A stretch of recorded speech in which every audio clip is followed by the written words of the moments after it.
Hi, I'm Jessica. Hey, I'm Christeena. And you're watching Game of Tones. Today, we're going to be talking about Smoke Gets in Your Eyes and Other Lessons from the Crematory by Caitlin Doughty. Also known as Ask a Mortician. Yeah. On her YouTube channel. Which is really good. I just watched a whole bunch of videos last night. Yeah. And she's so funny. And her videos are very accessible. Yeah. And she'll answer anything about death or funeral services or dead bodies. Anything. If you want to know if corpses poo, you should go over there. If you want to know how the human body decays or how the funeral system works or anything about death, she is the lady. Yep. With all the answers. Yep. And, okay. So, did you like this book? I loved this book. I love this book. I absolutely loved it. I absolutely love this book. It was so entertaining. Yes. It was so funny. Yes. And it was so thought-provoking. Yes. And at times, to warn anybody, well, she warns them at the very beginning, like, this is going to get down and dirty. So some of her descriptions about some corpses and things, if you can't handle some stuff like that, maybe you should skip over it, per se. Okay, if yeah. you still want to read it. Because this book really changed my perception of death, which is crazy. I don't think I've read a book and been like having thought one way about something and now I think of it another way. Complete 180 on it. Yeah. She illustrates in this book a picture of how much goes into dead bodies being hidden from the public. Yeah. Dead bodies are being flown all over the place. Dead bodies are being driven in trucks all over the place. When you're in a hospital, they make there's a false stretcher. Yeah, it's like a gurney. Yeah. And the dead body is inside of it, and you'd never know. So that they just will empty beds. Yeah. Not to upset anyone, because what was it she said? Because oh no, we can't show that our medicine sometimes doesn't work, and I really like that. Was that and that's something I've never ever thought about, is that we hide death in our culture. Yeah. We are grown up to learn that it's gross, it's disturbing, we don't want to face it, or we're just scary.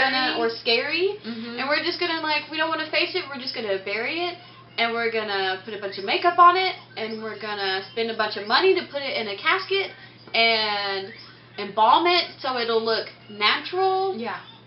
Just so that we don't have to kind of face it.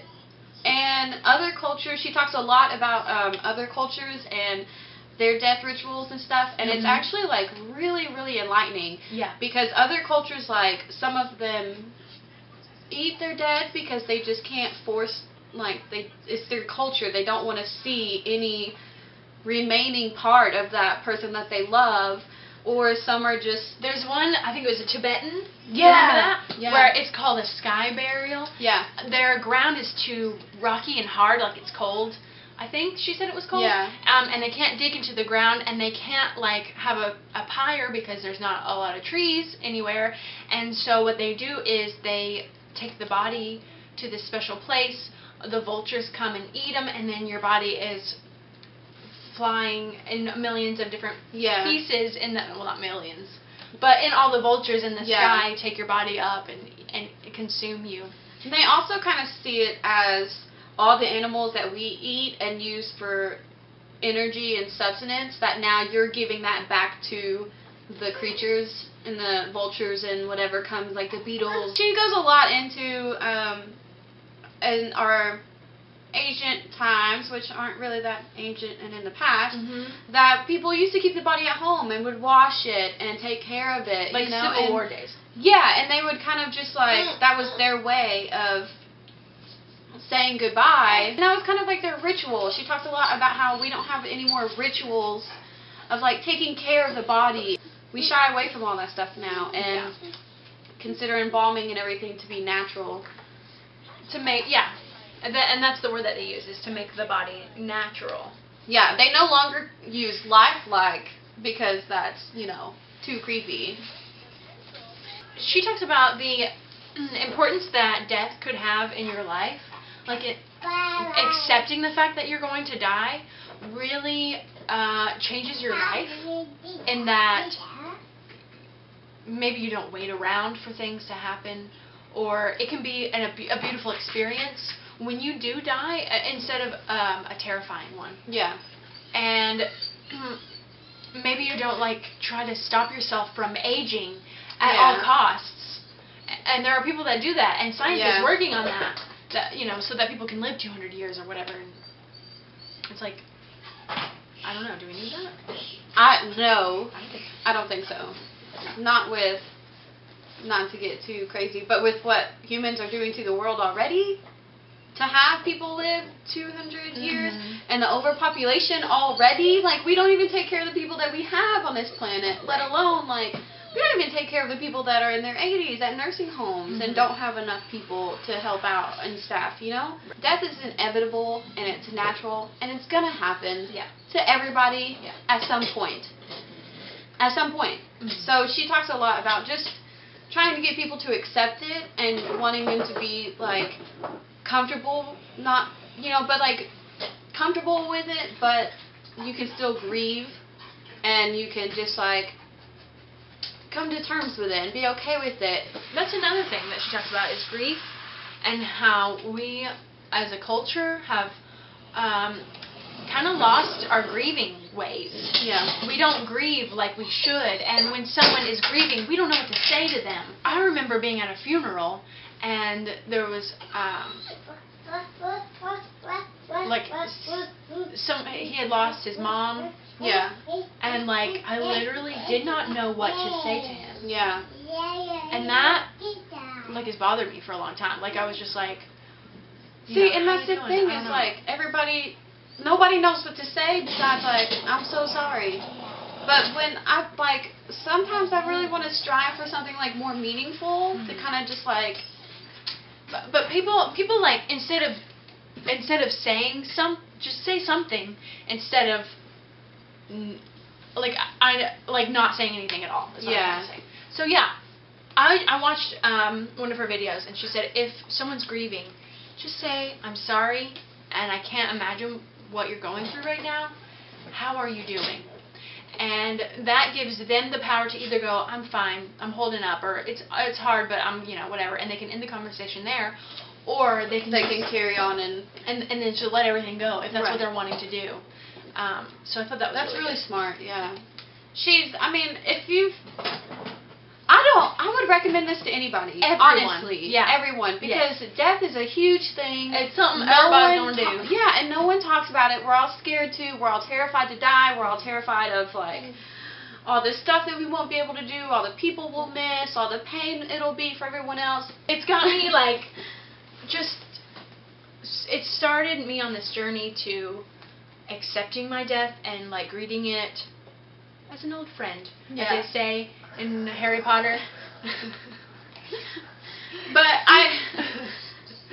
because I'm not gonna lie, there's been times where I thought like, man, if I ever died, like I don't want to die. That's terrifying. Or I don't know what to do with my body, and and I think I figured out what I want to happen to my body. Yeah, Caitlin is very big on natural death. That she's not a fan per se of the caskets because they cost so much money, and then embalming and this and that. But she is not one to bash anybody for their choices. She personally is just all about wanting a more natural death, and it's better for the environment, et cetera, et cetera. So she does compare a lot of the funeral home business and what they actually do, and she decides to go to embalming school, mortuary school, which what they learn to embalm, because she was just, I want to learn what they're teaching them. Yeah. And of course she tells her funny stories of working at a crematory at her first time. She gets really personal too. Yeah, she does. Yeah. And I mean, it's just, I don't know what else you could want in a book. Yeah. Honestly. Yeah. Like, she hits on a love interest for a little bit. Yeah. She talks about death, obviously. She talks about life. She talks about babies, adults.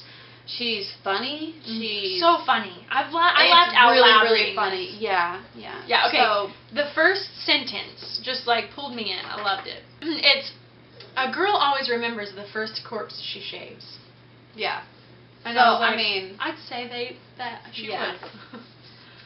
So, I mean, if you're scared of death and you've ever not known what to do with your corpse, or how to maybe even approach it to friends and family, because it's an important thing to know, like, what would my mom want done? Right. You know, what would my dad want? I mean, it's a really important thing to know, and you don't want to be stuck at the last minute, like, I don't know what they would have wanted, so I have no idea what to do.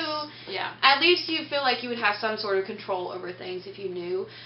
I mean, just read it. When I got pregnant, I thought I would go to the hospital and they would put a needle in my back and I would be numb from here down and I would not feel anything, and thank God, because oh my gosh, it was so scary, the thought of giving birth. Yeah. And I watched a documentary called The Business of Being Born, and my whole thought about birth and how it should be experienced and how you don't have to be put through the system that the hospital puts you in, and that it could actually elevate things and you're more likely to have a cesarean, and I didn't want a cesarean and I didn't want a needle in my back necessarily, and it just wasn't for me. I'm not trying to be judgmental to anyone at all in any way. I went through like this birth, what did I call it earlier? Revolution. Birth revolution, and I feel like this is the death revolution, and she just tells it like it is. She's the lady that tells the truth. Do you watch Friends? Yeah. The lady that tells the truth. What's the song? Hold on. I'll get it. Minute 15. Oh, the cow in the meadow goes moo. The cow in the meadow goes moo. The farmer hits him on the head and chops him up, and that's how we get hamburgers. Caitlin Doughty tells the truth. Okay.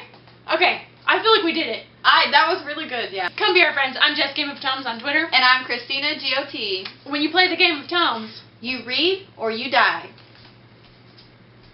So Bye. severe. It is a little bit. You read or you die. I hope you're reading a great book. Yeah. We're not mean. We like you. Don't die. But, I mean, you will. Oh, that was lower. So we're doing Review.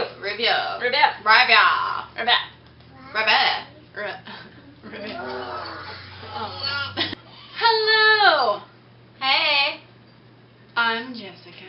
Christeena. And you're right here. Good in my times.